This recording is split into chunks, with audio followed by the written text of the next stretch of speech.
acontece uma guerra, um conflito desse, a gente vê aquele mapinha lá de aviões, fica um buraco na região, né? O que acontece? Quem dá essa ordem?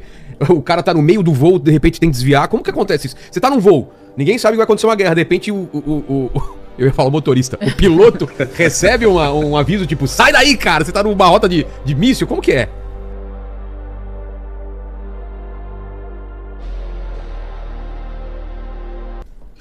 Recebe. Isso aí, normalmente os órgãos reguladores, aí, os centrais, eles emitem uma notificação, chama NOTAM, Notice to Airmen, ou seja, é uma nota para quem voa.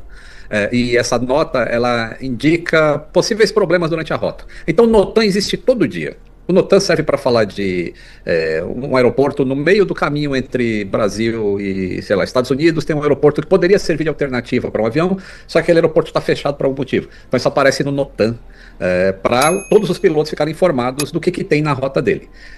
Isso acontece naturalmente. Um dia antes de eclodir essa guerra aí, o DGAC, que é o órgão regulador indiano, ele soltou um NOTAM falando, sugerimos que as empresas aéreas evitem, e aí deu uma lista de 11 países, né? Sugerimos.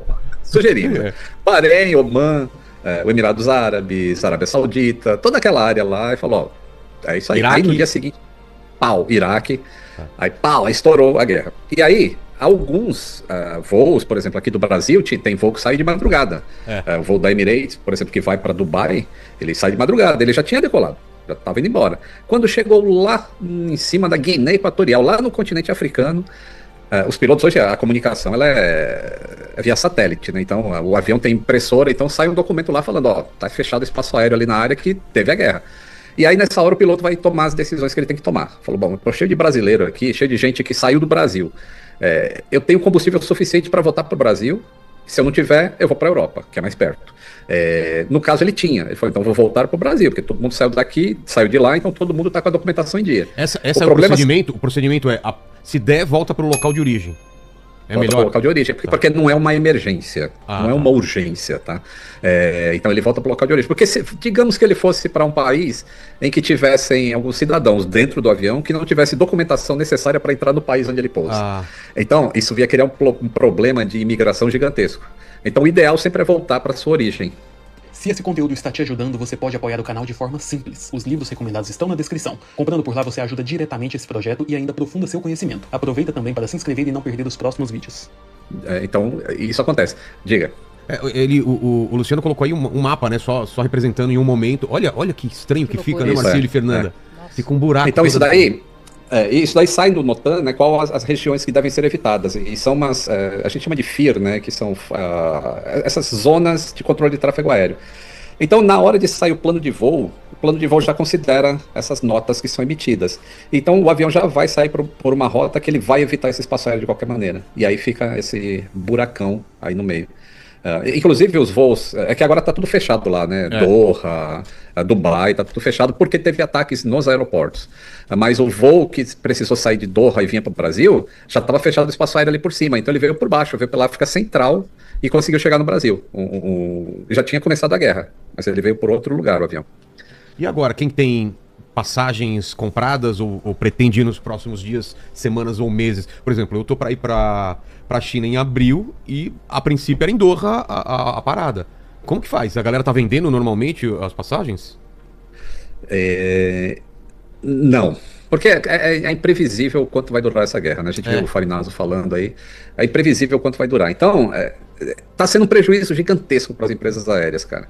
E você que já tem passagem, se chegar abril e a guerra acabou, tudo bem, vão honrar. Se chegar em abril e não tiver condições de você ir pelo Oriente Médio, provavelmente vão conseguir te alocar em um voo que vai pelo Pacífico. Entendi. Você vai para para Los Angeles ou São Francisco e de lá cruza para a China, para onde você tem que ir. Então deve ser oferecido esse tipo de solução para os passageiros, enquanto durar essa guerra aí. Inclusive hoje eu estava conversando, tem um perfil no Twitter que é o Franquito, ele cuida de dados, ele é muito bom em dados, em infográficos, essas coisas, e eu ponho ele em umas fogueiras às vezes, né, e uma delas foi falar assim, quanto será que está sendo de prejuízo para as empresas aéreas esse fechamento dos aeroportos ali na região do Golfo, porque hoje é um hub, né, do mundo, é um hub do mundo, cara. Todo mundo vai para Dubai e chega lá ou na China, ou para o sul da África. Ali é um ponto central, fica equidistante, vai para os Estados Unidos, sem quem vem da Ásia. Então, com todos esses aeroportos fechados, quanto seria o prejuízo das empresas? Olha o número, isso é uma conta de padaria, tá? A gente não pode exatamente afirmar os dados inteiros, mas está aqui, ó.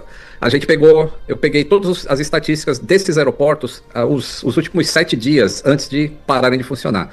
Qual o movimento de aeronaves? E a gente calculou uma média de passageiros ali, 250 em tal aeroporto, 300 em outro, e por aí vai. E o faturamento médio em Dubai, em Doha, em Abu Dhabi. E chegamos assim nesses 3 dias aí que está tudo fechado, a 1 bilhão e 190 milhões de dólares só das empresas aéreas. Caramba. Você imagina o resto tudo indireto que está ligado a isso, cara. Funcionários. O que é esse cara que voltou de Dubai mesmo? Ele estava na África, voltou para São Paulo. Ele está aqui ainda. Ele não voltou para Dubai.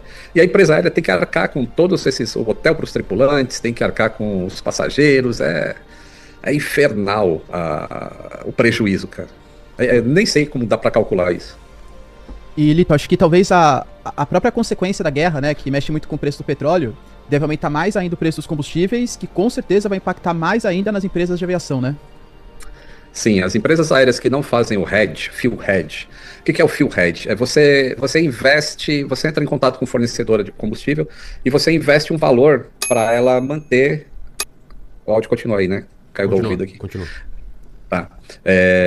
Você investe um valor e fala, eu quero tantos milhões de galões de combustível por 2 anos. Eu vou comprar isso antecipado de você e você me mantém esse preço que você está vendendo hoje. É igual quando você vai assinar IA, né? Fala, se você pagar os 12 meses adiantados, você tem um descontão e aí eu te garanto a entrega do produto mantendo esse preço. Isso é feito. Então as empresas que estão com fuel hedge durante uma guerra, elas ganham muito em relação à concorrência que não tem o fuel hedge, porque o preço do barril subindo, ele vai imediatamente refletir no valor da passagem aérea, porque é diretamente proporcional. É o maior custo que uma empresa aérea tem, é o de combustível. Então, subiu o petróleo, sobe tudo imediatamente. E só último ponto, no caso, por exemplo, dos países do Golfo, houve um fechamento do espaço aéreo, um aviso prévio. Mas vamos pegar uma região, o Japão. O Japão tem a Coreia do Norte, muitas vezes a Coreia do Norte faz lançamento de mísseis sem aviso prévio. Então nem tem como fechar o espaço aéreo. Existe algum tipo de aviso para o piloto, algum tipo de treinamento para essas situações onde há um ataque que está acontecendo e o espaço aéreo não foi fechado previamente? Então, se é um teste, normalmente a Coreia do Norte faz esses testes, ela é obrigada a declarar a área que ela vai fazer o teste. Isso é igualzinho o lançamento de foguete. Quando vai sair um foguete do Elon Musk ou da Amazon ou do que quer que seja, sai um NOTAM informando, o espaço aéreo na região XYZ está fechado, porque vai ter um lançamento de foguete. E isso funciona muito bem, o espaço aéreo fica fechado. O que não está funcionando bem é quando o foguete é destruído, né? Quando ele explode no espaço. Porque aí fica aquele... Aí fica aquele monte de lixo. Né? Fica aquele monte de lixo espacial caindo no Caribe, né? E aí os aviões passam filmando. Dá uma imagem muito bonita, mas pô, não é para acontecer isso. Mas então, os países são obrigados. Assim, se você vai fazer um teste que alguma coisa vai ser lançada balisticamente, tem que informar os órgãos de aviação daquela área. Não sei se o norte-coreano faz isso, né? Porque eu não sei se eles vão para fora. Por exemplo, se eles vão para fora, isso é um motivo para o órgão de aviação falar, agora você está proibido de voar para fora, você não está respeitando as normas mundiais da aviação. Não, entendeu? Então existe... Então, às vezes eles fazem sim, e muitas vezes próximo de Hokkaido, a ilha mais ao norte ali do Japão. Que é uma reclamação do japonês, inclusive, né? Que muitas vezes o cara tá sem aviso prévio, se depara com o exercício que está acontecendo, um teste pelos norte-coreanos. Que loucura. Isso é uma loucura.